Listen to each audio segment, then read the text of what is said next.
We start with this new January 6th evidence that really is sending out shockwaves, and it's out from the committee right now. Trump White House lawyer Eric Hirschman. So he's a Trumpy, he's MAGA, he's someone who agrees with most everything, and you may have seen his name pop up in the hearings, but this is new tonight as they release information talking about his discussions with the lawyer at the center of the coup plotting, John Eastman, and this was January 7th, one day after the insurrection. Eastman, after that, was still talking about trying to get some way to overthrow then-President-elect Biden's incoming administration, preserving information out of Georgia. This is the new testimony. Eastman, I don't remember why he called me. He texted me or called me, wanted to talk with me, and he said he couldn't reach others.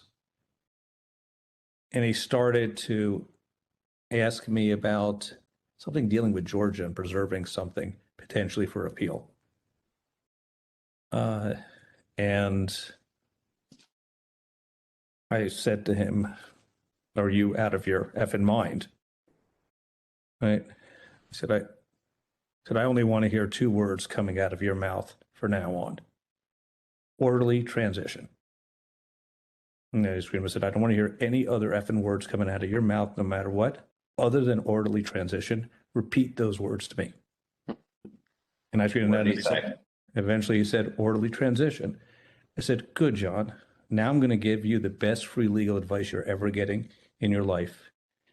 Get a great effing criminal defense lawyer. You're going to need it. And then I hung up on him. And then he hung up. That's new testimony. When a lawyer tells another lawyer to get an effing criminal defense lawyer, that is never a good sign.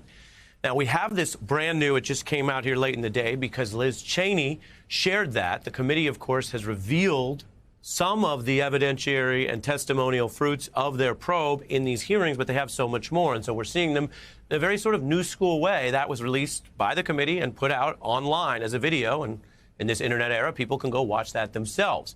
All of this coming amidst explosive revelations about Trump lawyer Rudy Giuliani. Consider just some of the testimony against him from Trump's top allies and loyalists. In this hearing, he was described under oath as inebriated, buffoonish, erratic, a threat to the republic, and toxic.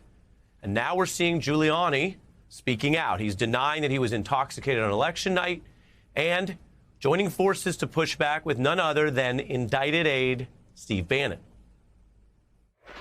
How about tell me the number of Antifa members in that riot? It's the same cast of characters. I mean, Benny Thompson and Shifty Schiff, the completely hysterical Mary Cheney, who's gone off her deep end. That's new, appearing on Bannon's War Room. He's referencing, presumably, Vice Chair Cheney by the name of her sister.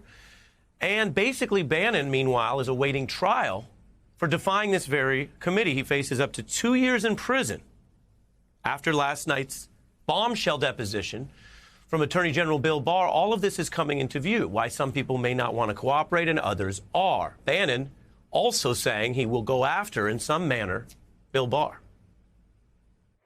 I told him that it was crazy stuff. Bill Barr, we're coming for you, bro. You're sitting there lying about this? Detached from reality. Completely bogus and silly based on complete misinformation. We're not just going to sit here anymore. The days of MAGA just sitting there and our betters telling us what it is. They were idiotic claims, complete nonsense. Shoveling out to the public was We're going to deconstruct this, and we're going to rub your nose in it, and then we're going to come after you legally. There you have it. What we just showed you is some of what Mr. Barr said under oath and some of what Bannon, joining forces with Giuliani, are pushing back on today. So I want you to understand what we're seeing here as we have this new evidence coming down tonight, which our experts will also respond to. The committee is breaking through. The committee has Giuliani responding. The committee has Bannon making threats.